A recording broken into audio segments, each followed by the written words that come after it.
SSC సీజీఎల్కి సంబంధించి మనకి exams అయితే 12th నుంచి స్టార్ట్ అవుతున్నాయి కదండి. సో ఎగ్జామ్ ముందు మనం ఏ జాగ్రత్తలు తీసుకోవాలి మొదట?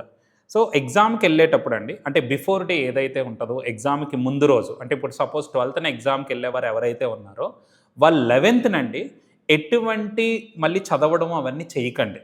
ఎందుకంటే ఆల్రెడీ మనం చదవవలసిందంతా ముందు చదివియాలి. అంతేగాని ముందు రోజు చదివేసి ఏమి మిరాకిల్స్ చేసేయలేం మనం.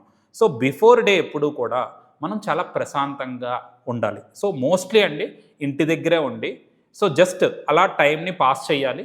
టీవీలు కానీ గ్యాడ్జెట్స్ కానీ చూడకూడదండి. ముందు రోజు ఎగ్జామ్స్ రాయకూడదు. ఏవి రిపీట్ చేయడానికి కూడా ట్రై చేయకూడదండి.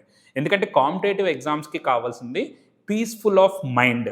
సో అది ఎలాగొస్తుంది అంటే ముందు రోజు మనం అసలు స్ట్రెయిన్ అవ్వకూడదు. స్ట్రెయిన్ అయితే ఆల్రెడీ మనం నేర్చుకున్నది ఏది ఉందో అది కూడా అక్కడికి వెళ్ళి ప్రజెంట్ చేయలేం. చూడండి, ముందు అంతా కష్టపడిందంతా పోద్దు కదా. అలాగే ఇప్పుడు ఎడ్యూటీ వాడు కండక్ట్ చేస్తున్నాడు, వేరే వెండర్ వచ్చాడు, ఎగ్జామ్ ఎలాగుంటుందో ఇవేం ఆలోచించకండి. ఎలాగుంటే అలాగే ఉంటుంది.